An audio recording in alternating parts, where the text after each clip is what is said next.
Hello, and welcome to a brand new day of free-to-play here on Magic the Gathering Arena. Get the dish on the latest with me, Lord Rumfish. This video is going to round out my series on March of the Machine limited cards. So I'm focusing in on the commons and uncommons. They form the backbone of the limited format.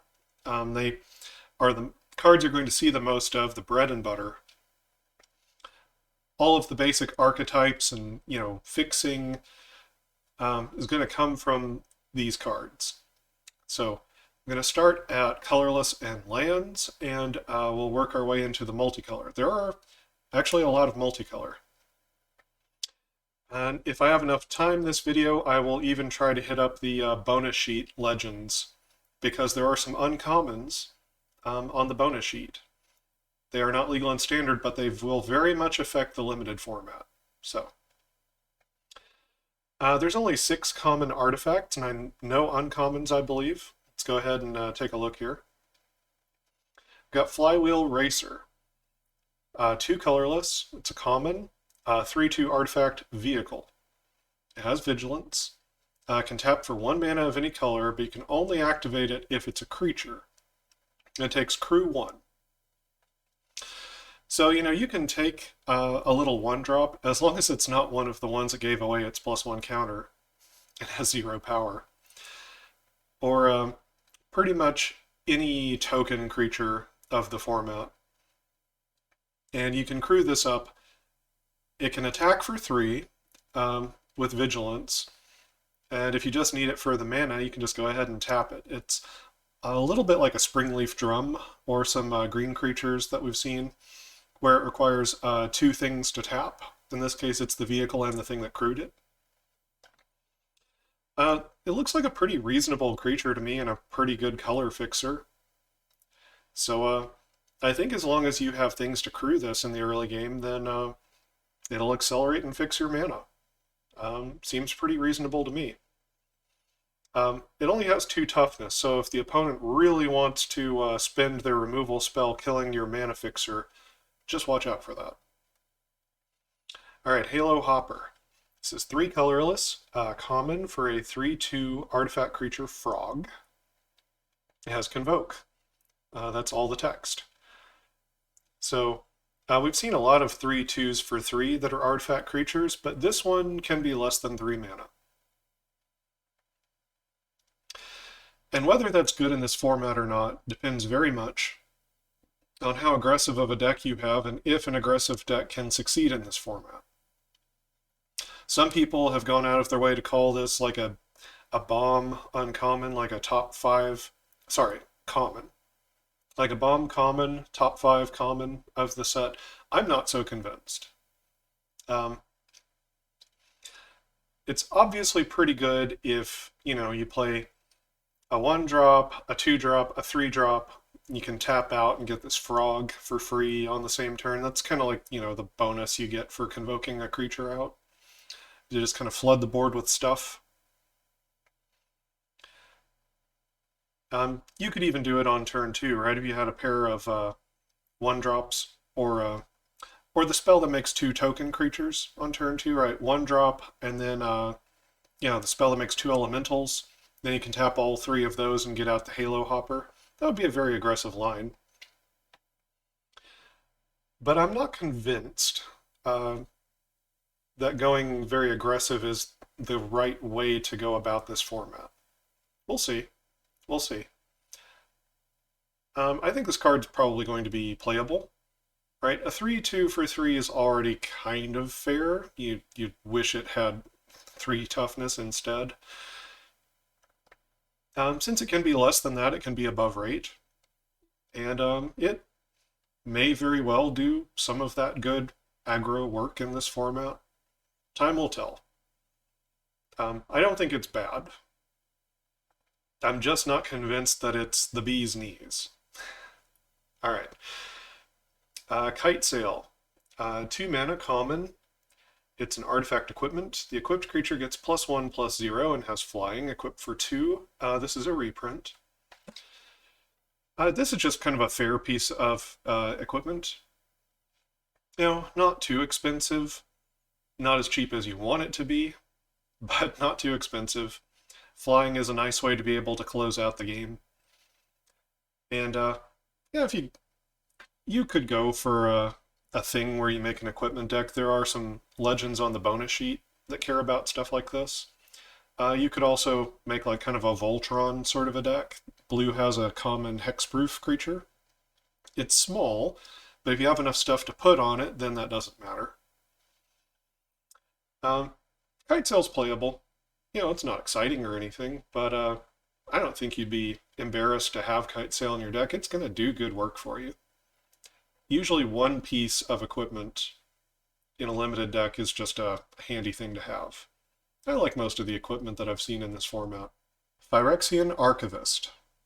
So this is 6 colorless. It's a common. 4/5. Artifact creature, Phyrexian Construct. It has reach. And you can pay 2 and tap, put target card from a graveyard on the bottom of its owner's library. So this is a big reach creature. I feel like flying is probably one of the better ways to try to close out a game in this format. So this is a decent chunk of body to put down to try to save yourself. And removing cards from graveyards seems like it can turn off the blue-black strategy. If you can get under 8 cards in your graveyard, then some of the best cards in the blue-black archetype turn off. There's also a lot of symmetrical mill. If you have a lot of mill in your deck and you are looking for a way to break the symmetry so you don't mill out first, Archivist can also help you with that. If you have some shuffle effects, you can, maybe bring those cards back up towards the top instead of sitting at the bottom. Depending on how slow this format is, this could be a very good creature. It's at least decent. A 4/5 reach for 6 is, not exciting, but playable in most formats. If this ends up being a slower format, it's going to be pretty good. All right, Skittering Surveyor. 3 colorless, common. It's a 1/2 artifact creature construct. When it ETBs, you may search your library for a basic land card, reveal it, put it in your hand, and then shuffle. So this is pretty nice. It replaces itself. It fixes your mana. You don't just, basic land cycle it for one type. It comes in and brings you a land of any type. So it definitely turns on a 2-color deck. It's also very helpful for a 3-color deck. If you're more colors than that, you probably need to run multiple effects like this. So a 1/2 for 3 is, well, it's not the best, I'm not going to lie to you. But if you have, backup creatures, or if you have equipment, things you can toss around like that, then you could equip it up, get a good block out of it, maybe get a good attack out of it, move the equipment on to another thing. It's already kind of done what it was supposed to do. So if you can get value out of it as a creature, so much the better.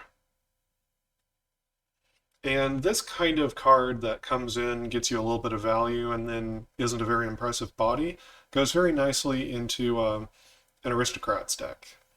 Right, red and black both would be happy to sacrifice this. Red has an artifact sacrifice outlet. Black has lots of creature sacrifice outlets. So, green-black could probably do well with this, or black-red could probably do well with this, and just multicolor decks in general. There's a green creature that's maybe a little bit nicer than this because it's a 2/2 and it can find double-face cards, but it doesn't find you any basic land. It finds you a land out of your top 5, which is not even guaranteed to hit. This card is more of a sure thing, but it's missing a point of power. But it goes in any color. I think this is playable. I think it's usable. More useful to some decks than others. All right, finally we've got Urn of Godfire. So 1 colorless, common, artifact. You can pay 2 to add 1 mana of any color. That's not a great rate. it does fix your mana. So if you have enough mana, this will fix it. But costing you a mana every time that you filter is not the best. If you know you have this card in your deck, then it makes it a little easier to run a card that costs like 2 of one color, right? If you have a 3, 4, 5 color deck and you've got a card that costs double pips of black or something, Urn of Godfire can help you hit those single color cards more easily. It can also help you hit cards that you haven't found a source for yet, that you're just kind of splashing. But that's not the only thing the card does. You can also pay 6, tap and sacrifice it, destroy a creature or enchantment. So that is expensive, but I think not too expensive. Yeah, 6 to kill a creature is not bad. 6 to kill an enchantment is just upside at that point. And if you need it for the basic effect of filtering mana as well, then I think you've got yourself a decent card in a slower format. So that's the question that remains. Is this a slower format? We'll see. I feel like it's going to be slower than Phyrexia All Will Be One, but that's not saying much, because it was a very fast format. I'm kind of hoping for a slower format. So if it is a slower format, this is going to be a pretty good card. Right? Against removal, it goes into any color. If paying 6 is not too much, then you're going to see this card in play. And it's it's at least fringe playable, even if the format's a little faster. It's not the worst. It is okay. All right, so we're gonna hit up the lands real quick here. So it's just a cycle of the 10 dual color gain lands. They all enter the battlefield tapped. They all gain you 1 life when they ETB. They tap for 2 different colors of mana. And every card of the cycle, all 10 color pairs are here. Right? Black, red, white, green, blue, black, black, green, red, green, white, black, blue, red, green, blue, white, blue, and red, white. So these are the common color fixers for the set. There's not a whole lot of life gain built into the spells of the set. There's a couple of green cards I saw that have ETB triggers of gaining life. Some of the legends on the bonus sheet actually care about life gain. And if you end up with those legends, you might prioritize taking some of these lands a little higher just to give you some little, triggers of life gain for those funky legends. Aside from that, it seems to me like making the choice of putting gain lands into this format is intentionally making it a little slower. The more life you gain, the slower the format becomes. I feel like this was done intentionally. It's not a lot of life gain, but it doesn't take much life gain to change the clock on a card. Right, a 5 power creature suddenly needs 5 turns to kill you instead of 4. That kind of thing. Gain 2 life, and then a 7 power creature takes 4 turns to kill you instead of 3. I don't know if I'm right on this, but I feel like it's going to contribute to a slower format. Anyway, I like them being here.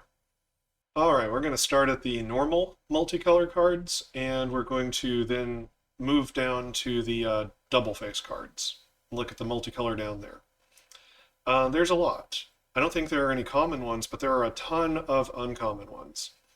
There's at least, I think, 1 signpost uncommon and 1 battle for every 2 color pair. There might be a little more than that. Alright, Botanical Brawler. So green and a white, uncommon. It's a 0/0 elemental warrior. It has trample. It ETBs with 2 +1 counters. And it says whenever 1 or more +1 counters are put on another permanent you control, so not this one. If it's the first time +1 counters have been put on that permanent this turn. So can trigger multiple times if it's not the same turn or it's not the same permanent. That's noteworthy. You put a +1/+1 counter on Botanical Brawler. So basically this 2/2 trampler gets bigger every time some other permanent of yours gets a counter for the first time on a turn. It's a little complicated, but overall it basically means that if you are in green-white, which is the +1 counter theme, this is kind of your signpost uncommon, which is going to grow itself and turn into a giant trampler over the course of the game as you play out all of your +1 counter cards.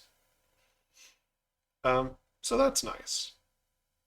Right, it comes down at 2 mana and grows itself into a big threat. That's what I like to see in a card, right? Low mana value, but still very threatening. Those are good cards. All right, Elvish Vatkeeper.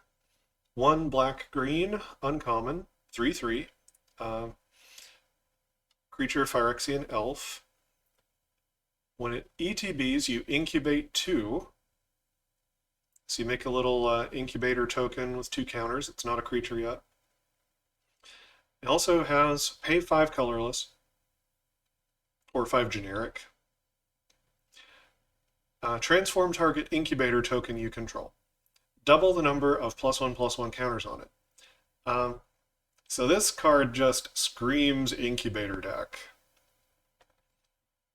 You know, it's not terrible on its own, right? It's a 3/3 for 3. You get an incubator with 2, and just on its own, if you hit 5 mana, it can turn that into a 4/4.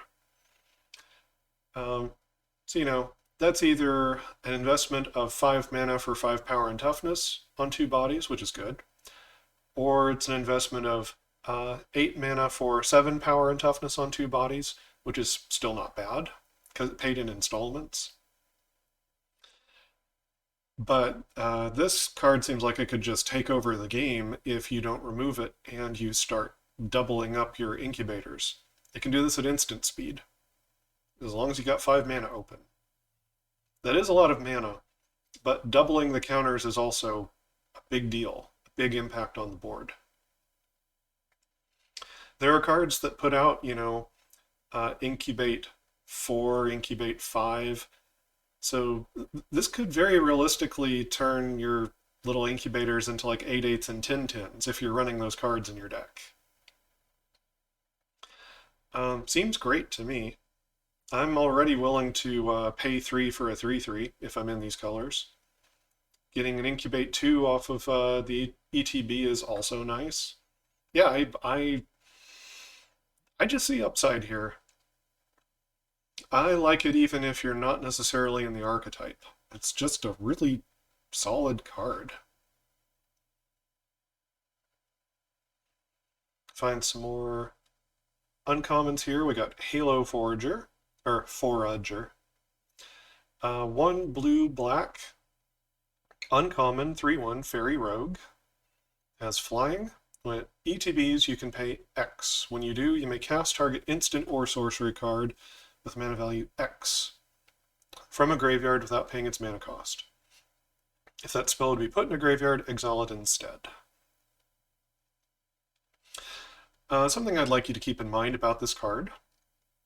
It does not say mana value X or less. It needs to be exactly X. Don't just tap all your mana when you play this card. You need to match exactly what the mana value is when you tap the mana. And it says a graveyard. This means you can take the best removal spell that your opponent has used against you. That's pretty nice. Some of the really good ones cost like 2, 3, and 4. 4 is getting a little expensive, right? Then you need 7 mana to do this. But there's also some pretty solid removal at the 2 mana mark, and 5 mana is really not asking that much to get a 3 power flyer plus a removal spell. So, and obviously you can copy something out of your own graveyard as well. So it works nicely if your deck has some instant and sorcery removal spells. Overall, I think it's playable on its own, even without having any deck building synergy. There's a chance you'll hit something off the opponent. 3-power flyer for 3 is okay. It has the potential to be really good, though. Yeah, just the floor is all right, and the ceiling is incredibly high on this card. I don't know what the most powerful instants and sorceries in the format are, but if you had 9 mana, there's a black uncommon for 6 that exiles a creature and you incubate 3. That'd be an awfully nice use of 9 mana with this card. But anyway. Well, keep looking here. Joyful Storm Sculptor. Blue, red, 3 colorless, uncommon, 2/3, human shaman. When Joyful Storm Sculptor enters the battlefield, create 2 1/1 blue and red elemental creature tokens. And then whenever you cast a spell that has Convoke, this deals 1 damage to each opponent in each battle they protect. Okay. So this is, blue-red has like a Convoke sub-theme. This card puts out 3 bodies. That's obviously good for convoking. It's a total of 4 power and 5 toughness, which is about on rate for 5 mana.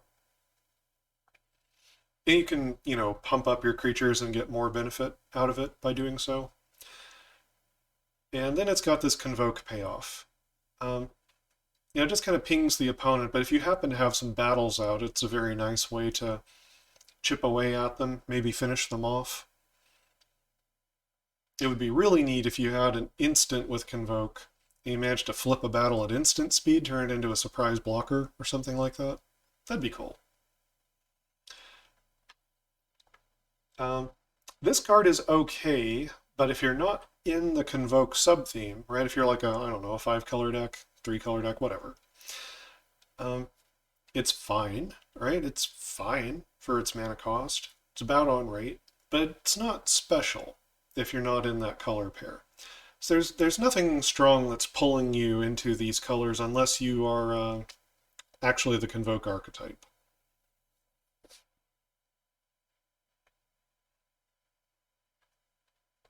Marshal of Zulfir. Blue and a white, uncommon, 2/2, human knight. Other knights you control get +1/+1. White and a blue and tap. Tap another target creature. This is incredibly powerful. So I think this is going to be... Blue-white might be one of the most aggressive decks of the format. I think white-green can have some explosive openings with +1 counters and double strikers and stuff, but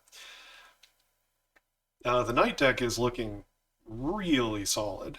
There's a 3/1 for 2 that gets first strike if a knight's entered the battlefield. There's a 3/3 for 3 that gets +1/+1 in vigilance if a knight's entered the battlefield.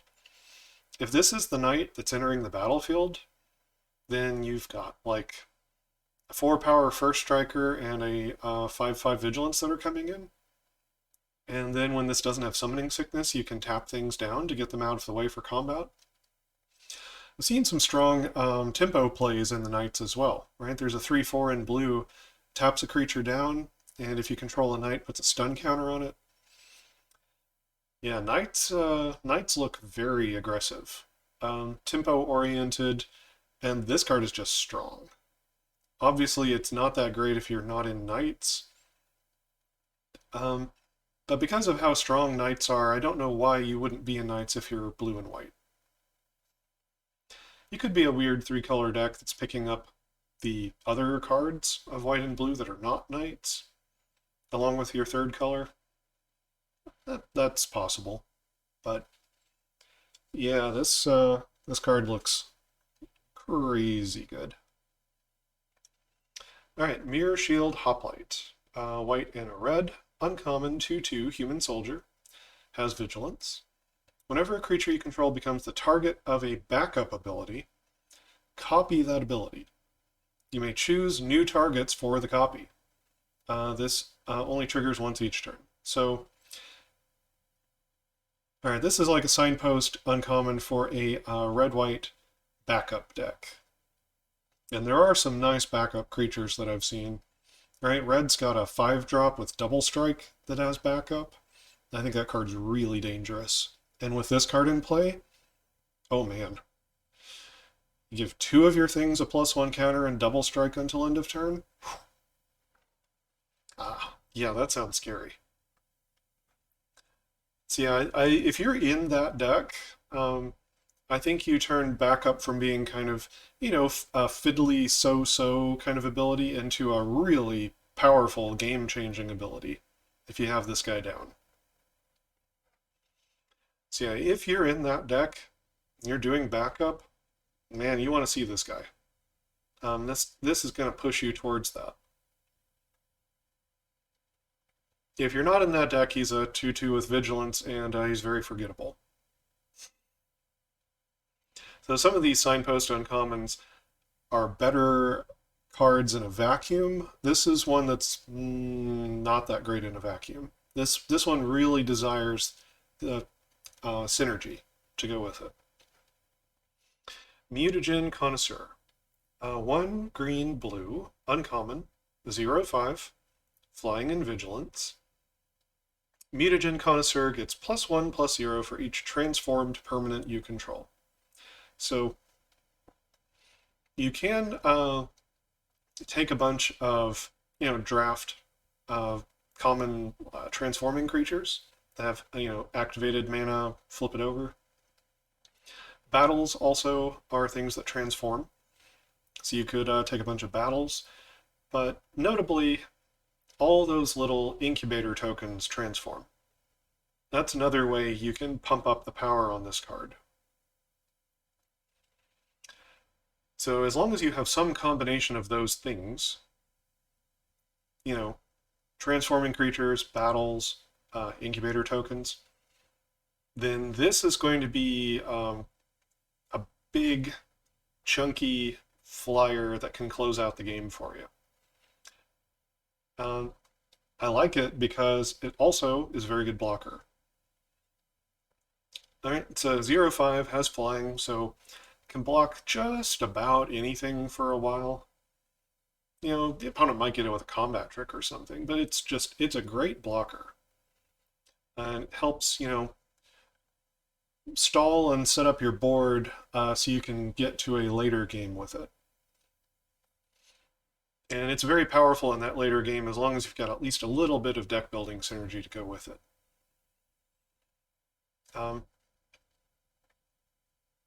It could be okay in a deck with a moderate amount of transformed things. It's a good flying blocker. Helps stall the game.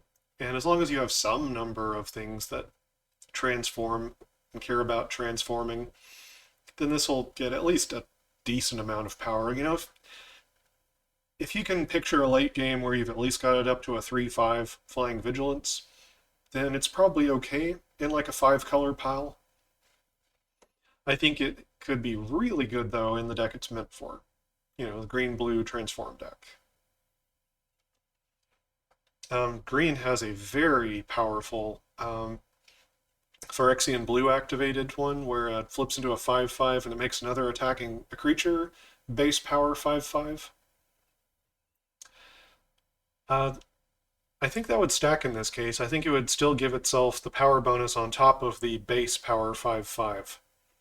So just like an incubator token, I think you could get the full 10 power and toughness out of that card. The transforming card. When you're using this. And that's a nasty combo too. Rampaging Geoderm. Red, green, and 2 colorless. It's a 3/3 uncommon dinosaur beast. Has trample and haste, which is, not bad. 3/3 trample haste for 4, that's alright. Whenever you attack, target attacking creature gets +1/+1 until end of turn, which can, it can give to itself, so then it can be a 4/4 trample haste, and that's good. If it's attacking a battle, put a +1/+1 counter on it instead. And this is whenever you attack. It's not whenever this attacks. If you don't want to risk this thing in combat, it can stay home, and you can send other things out there to get +1/+1 or gain counters. So red-green is the battle deck, cares about getting down battles, attacking battles. This is just a good creature in general. It can already attack as a 4/4, can give a +1/+1 to a different attacking creature. It does its best work if you have battles. So certainly playable on its own, even better in a battle deck.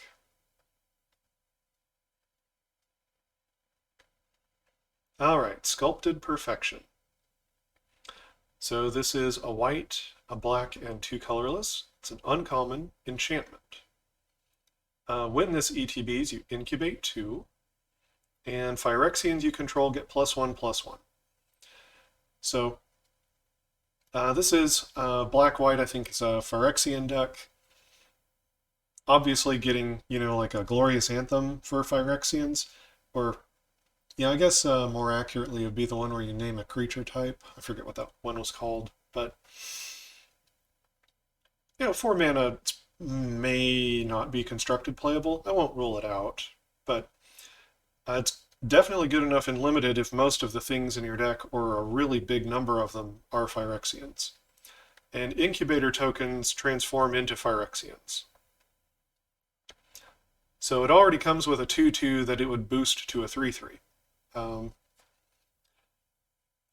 So I don't think this card's good enough to play on its own if you don't have, incubator tokens or Phyrexians.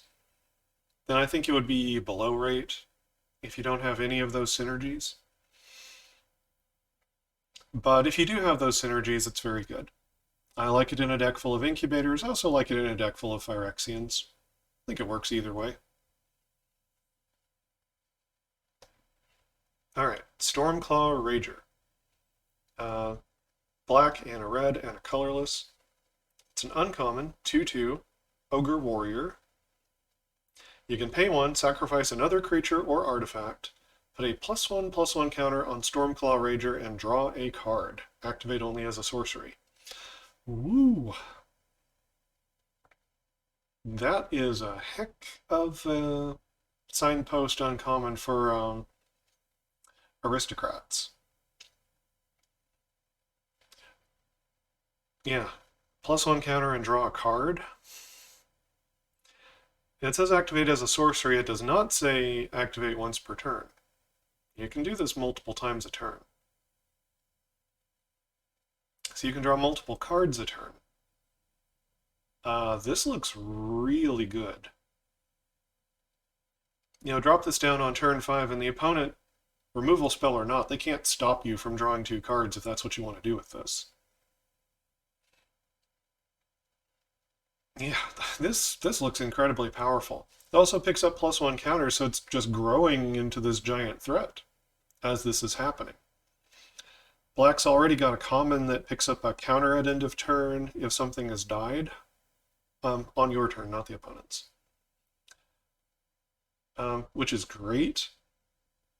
There's a Sack Outlet in black, completed Huntmaster, where he can, I think he can sacrifice a creature or artifact and incubate 3.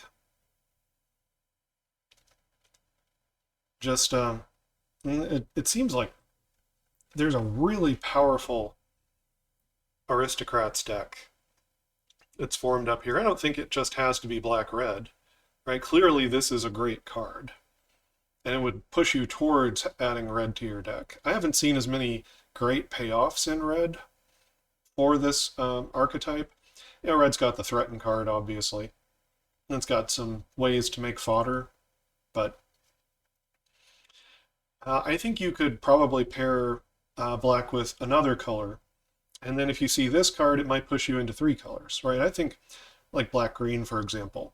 green's got some good stuff to sacrifice, get value from the graveyard. So I think green-black could do a pretty good Aristocrats build, and then maybe if you find Stormclaw Rager, you decide to splash in a little bit of red and go 3 colors. You know, have your Riveteers Aristocrats deck, or Jund if you like. Yeah, I'm going to say this card is super strong. I think it would be reasonable even in a non-Aristocrats deck just because you can sacrifice things that chump block or get a removal spell pointed at them. So I think it would do okay outside of its archetype, and wow, it's going to be fantastic inside of the archetype it's built for. Okay, we're looking at the double face cards now.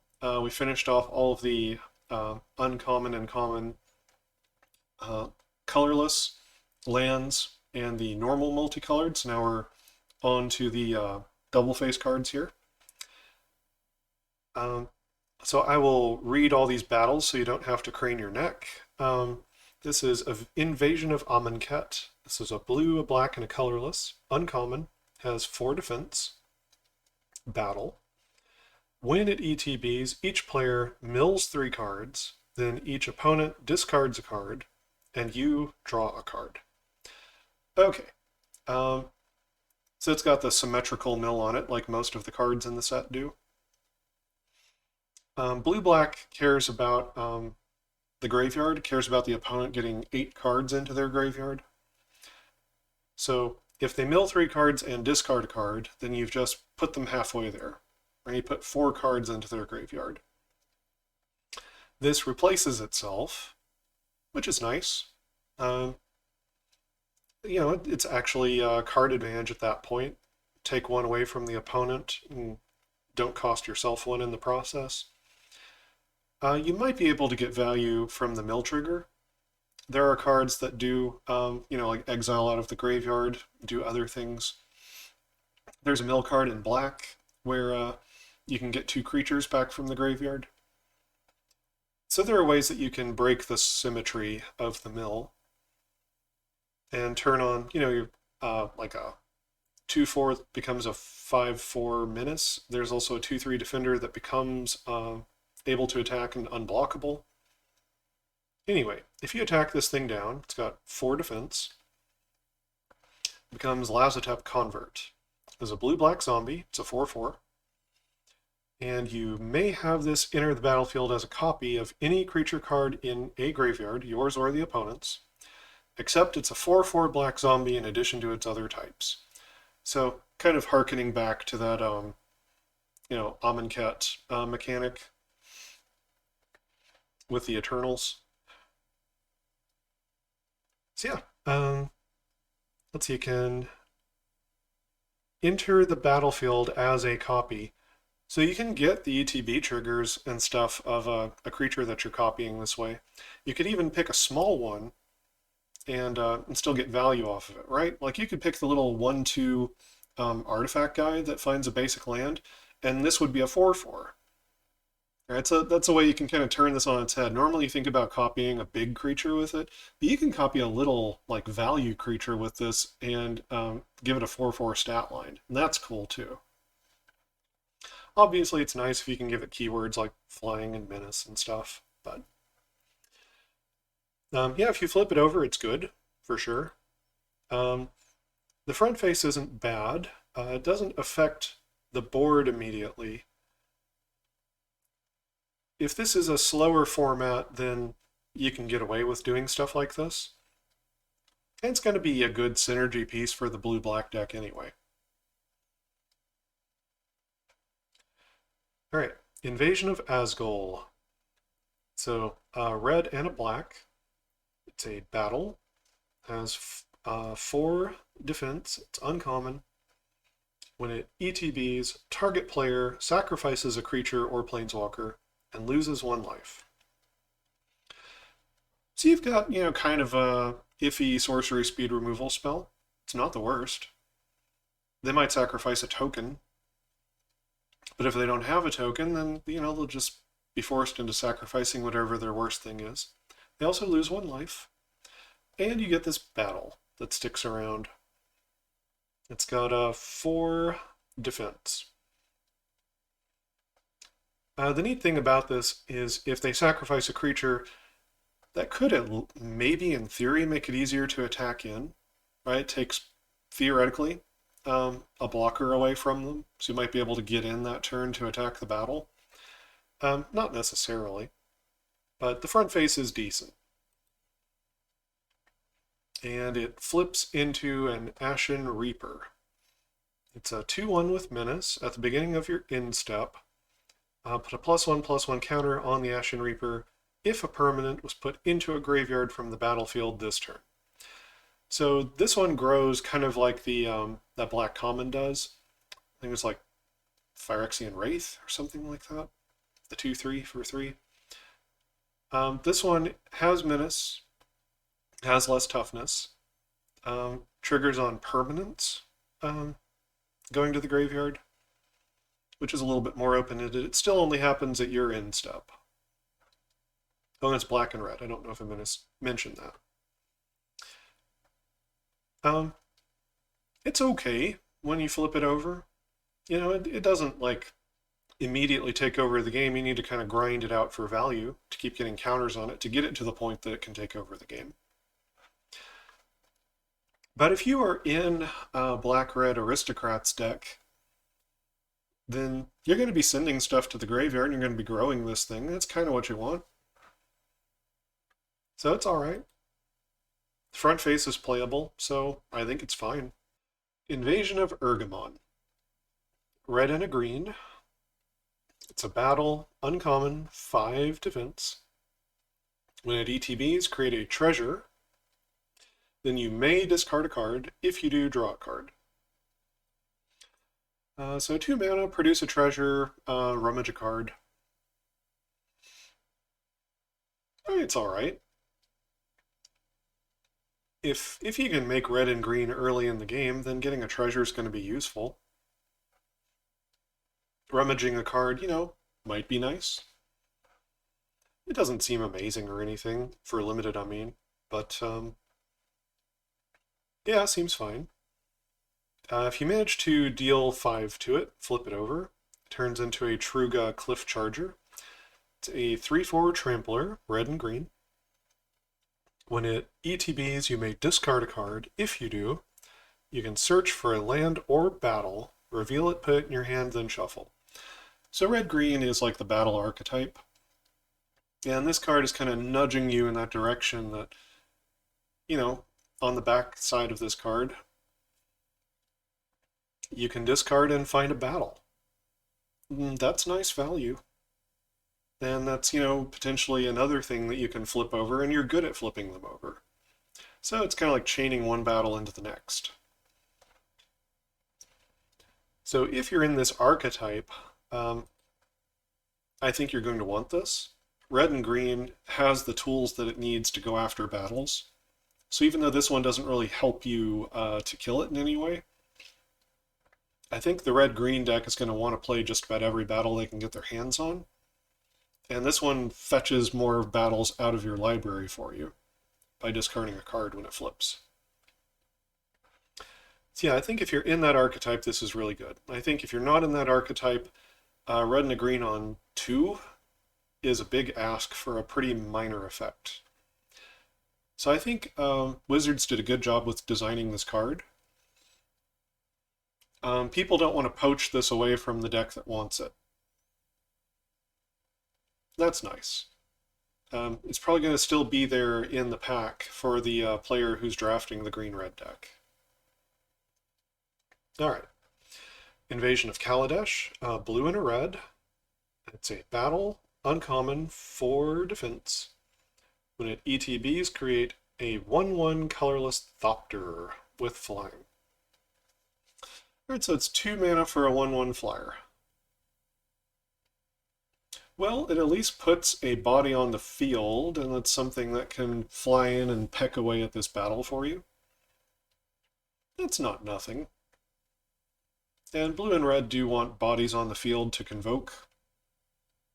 You know, this isn't like the best convoke card or anything. It's not useless, though. 2 mana for a 1/1 flyer is, too expensive. But if you think you can flip this battle with 4 damage, it flips into Etherwing, Golden Scale Flagship. So it is a blue-red legendary artifact vehicle. Star 4 has flying. Its power is equal to the number of artifacts you control. And has crew of 1. So if you still have the Thopter, it counts itself among the number of artifacts you control. So if you still have the Thopter, this would be a 2/4 at least. And there are other artifacts running around. There aren't a lot of artifact cards, but there are lots of things that make incubator tokens. There are also some things that make treasure tokens. So there are ways to up your artifact count. It feels a little bit weird in this set, like it's not quite as easy of a thing to build for. But if you see these battles going late and you think that you do have access to some artifact tokens and such, then maybe you could try to go for this battle. Flip it over and get this, giant flying vehicle. I don't think it's amazing or anything.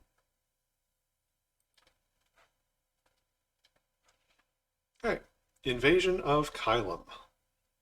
A red, a white, and 2 colorless. It's a battle, uncommon, has 5 defense. When it ETBs, up to 2 target creatures each get +2/+0 and gain vigilance and haste until end of turn. Alright, so this is 4 mana at sorcery speed. It's not likely that the haste is going to matter, but it's there if you do find a way to turn it on. The vigilance is nice. +2 power means you can crash in with some, I don't know, like little tokens, some of your smaller creatures, and either get some damage in or force some trades out of the opponent.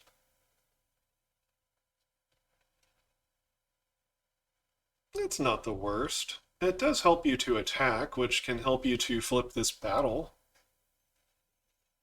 That's alright.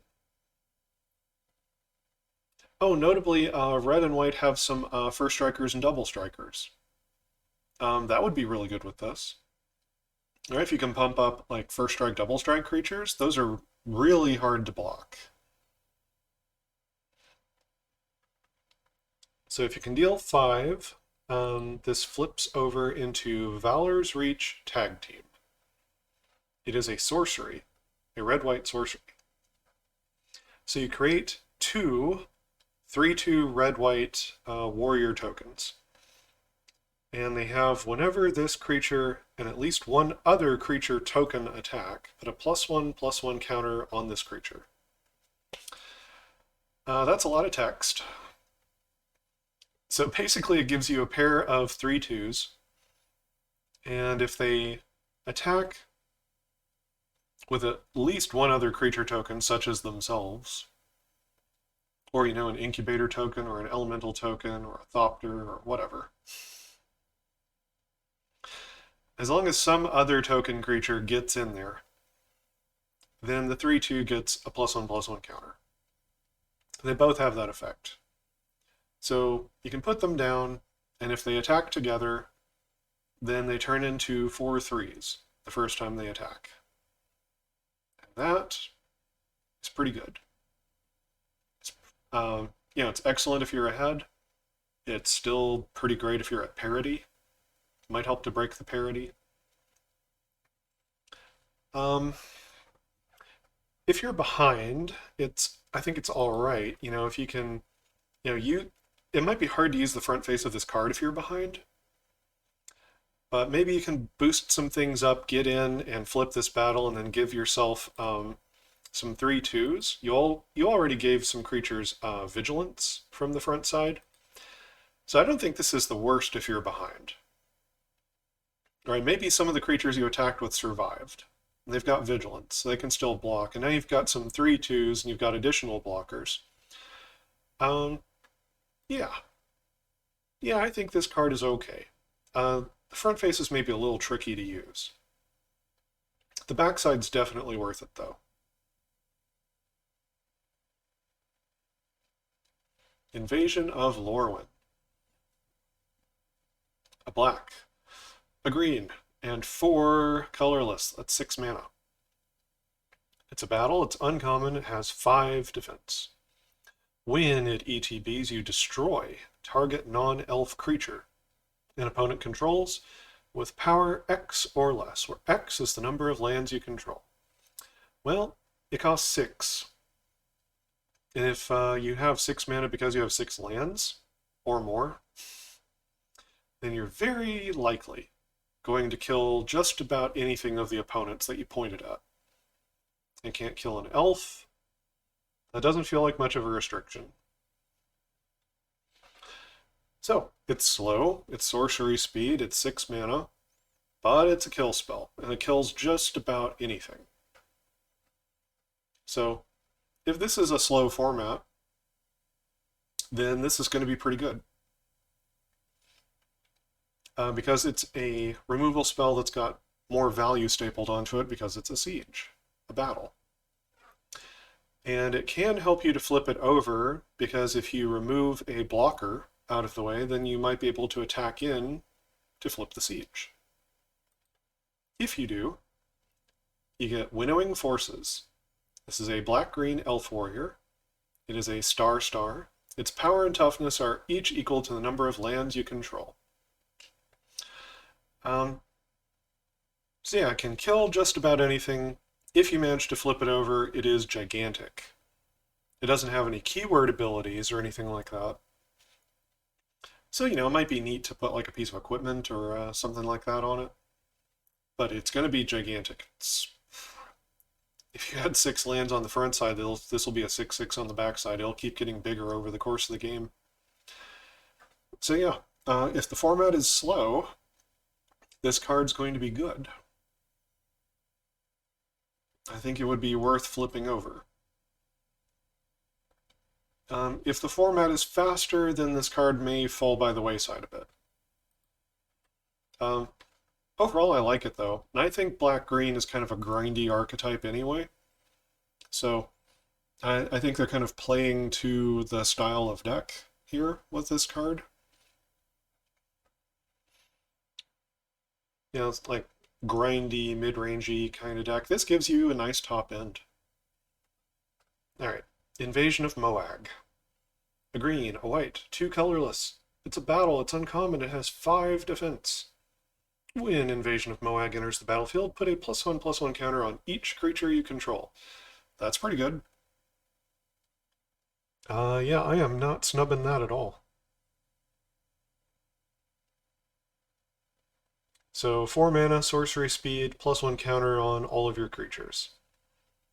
I mean, it's not amazing, but green-white's already a +1 counter archetype, so you're getting value out of it. You know, like you might be putting an extra +1 counter on things from the cards that you have in play.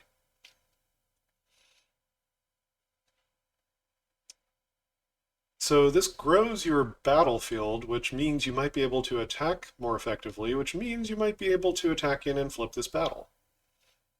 At least with a bit more efficacy.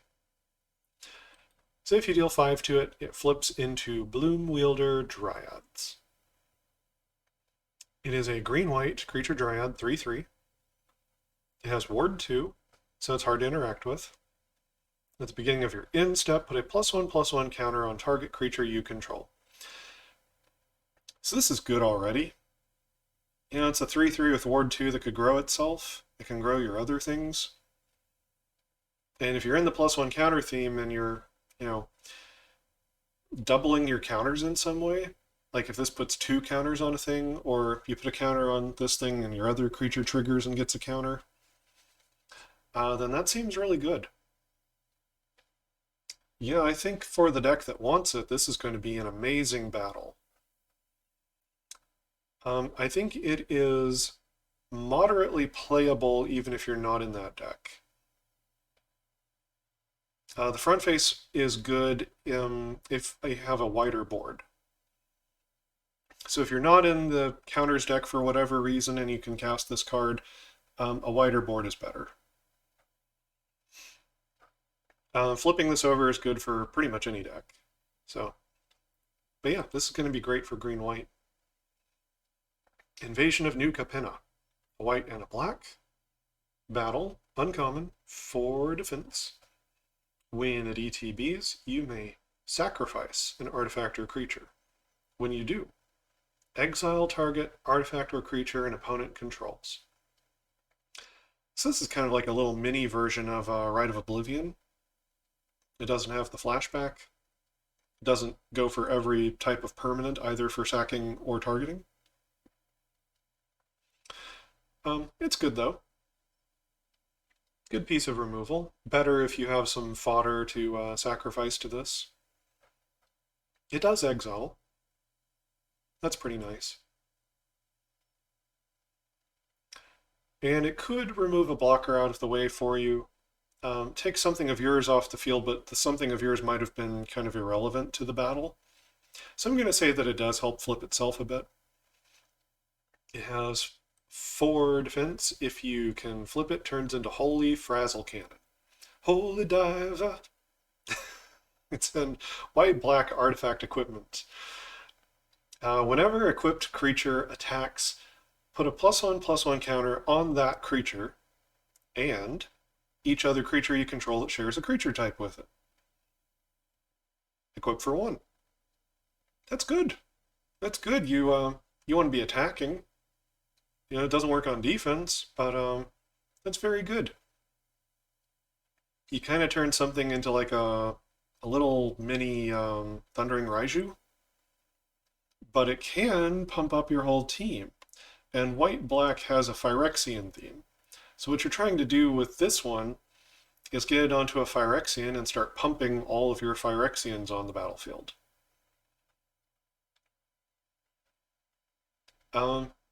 Yeah, I would love this piece of equipment in any deck because it always puts a counter on the creature that attacked, even if you don't have anything else that shares a creature type with it. And equips for 1. Yeah, I would say this is playable even off archetype if you have these colors in your deck for some reason. You know, 3, 4, 5 color deck. This is a usable, playable battle. Front and the back of it are both pretty decent. It's going to be especially good, probably for white-black. Invasion of Pyrulia. A green and a blue. Battle. Uncommon. 4 defense. When this ETBs, you scry 3. That's a big scry. Then reveal the top card of your library. If it's a land or a double-face card, you draw a card. Okay. Probably works off archetype because Scry 3 is deep enough that you can probably find a land to reveal. You know, if there's not a land in your top 3, just bottom all of those and hope that the 4th one's a land. Your odds are pretty good.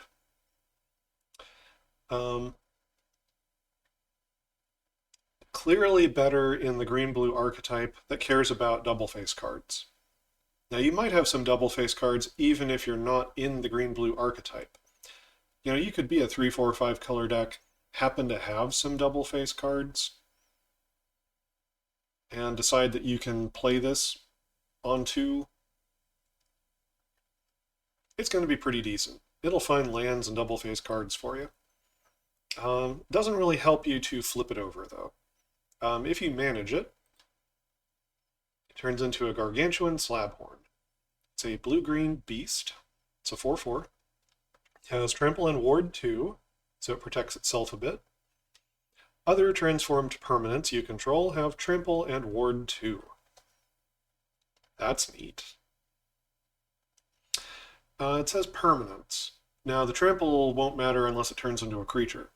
But the Ward 2 functions for things that are not creatures. Right, there is like an Oblivion Ring effect in white that has Ward 3. So the ward on this can protect, funky battles that flip over into like enchantments or artifacts or, stuff like that. Or a planeswalker. Yeah. So that is a pretty nice effect.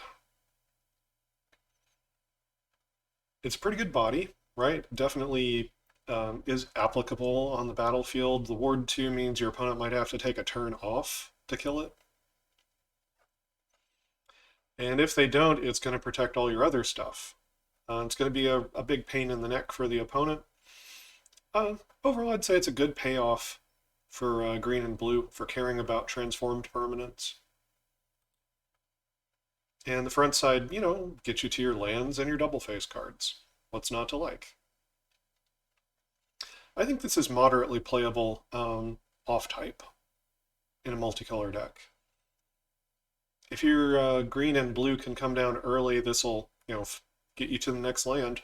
It's probably what you want in a multicolor deck.